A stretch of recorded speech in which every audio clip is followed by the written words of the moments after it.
Shri Venkateswara gold తాకట్టులో ఉన్న మీ బంగారాన్ని విడిపించి కొనబడును. అందరికీ నమస్కారం. నేను మీ కిరాకార్పిని. ఓ పసిబాలుడు వింత వ్యాధితో బాధపడుతున్నాడు, ప్రాణాలతో కొట్టుమిట్టాడుతున్నాడు.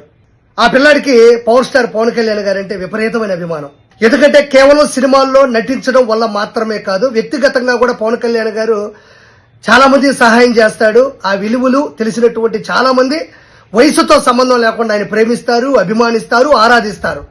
అలానే నిరంజన్ అనే కుర్రాడు ఓ వింత వ్యాధితో బాధపడుతూ చివరిసారిగా నాకు పవన్ కళ్యాణ్ గారిని చూడాలని ఉంది దగ్గర నుంచి అనడం, అది ఆయన సోషల్ మీడియా మాధ్యమం ద్వారా వినడం, వెంటనే అక్కడికి చేరుకోవడం, ఆ పిల్లాడి చెయ్యిని తీసుకొని ముద్దు పెట్టుకోవడం, చాలా ప్రేమగా పలకరించడం, పరామర్శించడం, శ్రీవారి కండువాని శాలువాని తనకి భుజాల వెనక భాగం నుంచి వేయడం, బొట్టు పెట్టడం, కన్నీటి పర్వంతో అవడం కూడా జరిగింది. ఆ పిల్లాడేమి వైఎస్ఆర్సీపీలో ఉండేటువంటి పెయిడ్ ఆర్టిస్ట్ కాదు. ఆ పిల్లాడేమి వైఎస్ఆర్సీపీలో ఉండే పెయిడ్ ప్రమోషన్స్, ఎమోషన్స్ ఉండే పిల్లాడు కాదు. నిజంగా ఓ వ్యాధితో బాధపడుతూ చివరి గడియలతో ప్రాణాలతో పోరాడుతున్నటువంటి వ్యక్తి ఆ పిల్లాడు. అది అందరికీ తెలిసిందే. వైఎస్ఆర్సీపీలో ఐపాక్ టీములు రోడ్డు పక్కన ఫేక్ సర్వేలు మాదిరిగా ఇక్కడ కోటేసుకొని ఒకలాగా, అక్కడికి వెళ్ళి గుట్కా వేసుకొని ఒకలాగా అప్పటికప్పుడు దొరికిపోయే కాదు కదా. అతను బాగాలేదు, ఆ విషయం తెలుసుకున్నాడు, ఓ వ్యక్తిగా వెళ్ళాడు తప్ప ఏదో జనసేనకు సంబంధించిన అధ్యక్షుడు గాను, లేదంటే డిప్యూటీ సీఎం గాను, లేదంటే పవర్ స్టార్ పవన్ కళ్యాణ్ గాను ఆయన వెళ్ళలేదు. ఆ పిల్లాడి కోరిక తీర్చడానికి, వీలైతే ఆర్థికంగా సహాయం చేయడానికి మాత్రమే వెళ్ళాడు. దానికి పేరు నాని ఏం మాట్లాడుతున్నాడో ఒకసారి విందాం.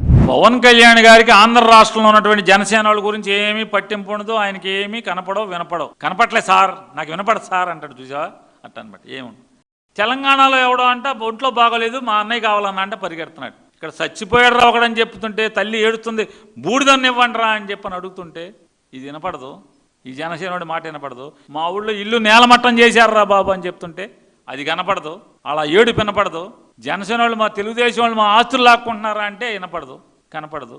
తెలంగాణలో ఎవడో అంట అభిమాని అంట నాకు ఒంట్లో బాగాలేదు అన్నయ్య అంటే వచనా తమ్ముడు అని వెళ్ళిపోతున్నాడు.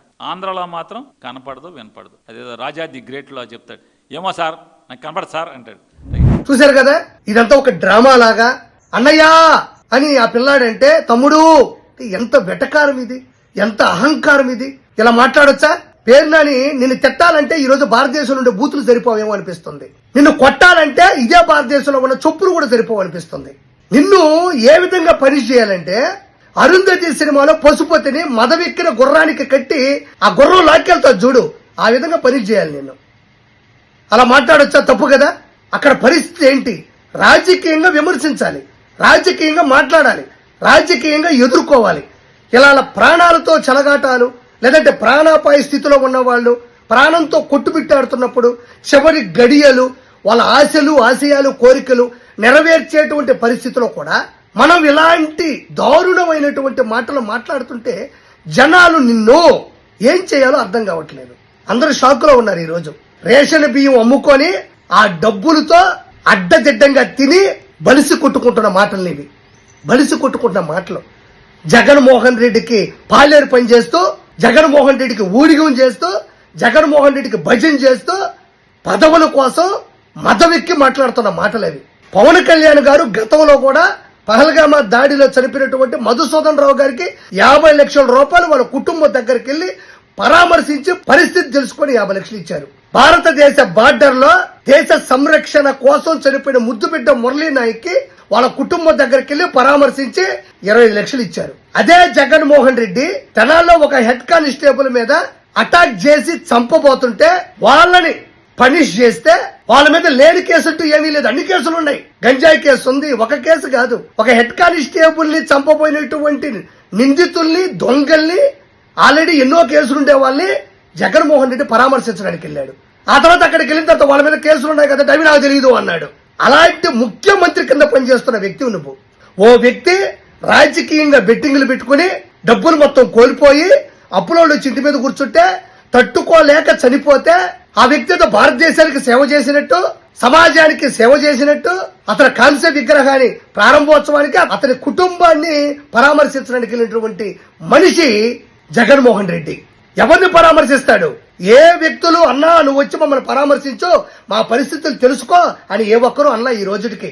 అది బంగారుపాళ్యం దండుపాళ్యంతో వెళ్ళా, గుంటూరు మిర్చి రైతులకి దగ్గరికి వెళ్ళా, పత్తి రైతుల దగ్గరికి వెళ్ళా, ఎక్కడికి వెళ్ళినా ఏ ఒక్కరు నువ్వు రా అన్నా మా పరిస్థితి తెలుసుకున్నాను అనలా.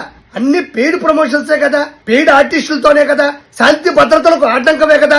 ఈ చేష్టాలు చేసే మీకు ప్రజలు 11 సీట్లతో చెప్పు దెబ్బ కొడితే పవన్ కళ్యాణ్ గారికి 21 సీట్లు ఇచ్చారు. అంటే 11తో మీరు ఇలా ఉంటే మీ మెడ మీద 10 మెట్ల పైన పవన్ కళ్యాణ్ గారు నిలబెట్టారు. 11, 21, 10 పదే చెప్తున్నా, గుర్తుపెట్టుకోండి. సిగ్గులే, శరవులే. మీ కుటుంబంలో కూడా చాలా సమస్యలు ఉంటాయి, కుటుంబంలో వాళ్ళకి ఆరోగ్య పరిస్థితులు ఉంటాయి.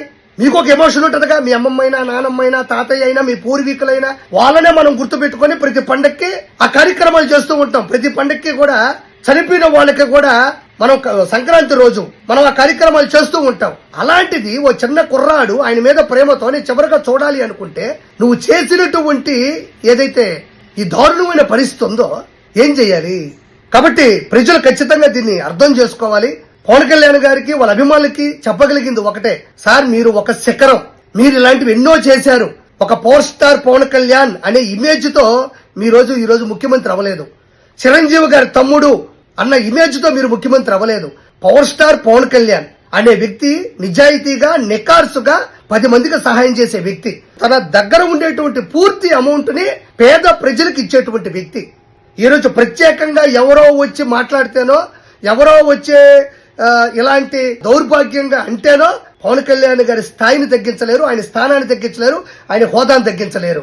కాబట్టి ఇలాంటి వ్యక్తులని 2029 ఎలక్షన్స్ లో చెప్పుతో కొట్టినట్టు మళ్లీ ఓడించాలని మనస్ఫూర్తి కోరుకుంటూ థ్యాంక్ యూ సో మచ్.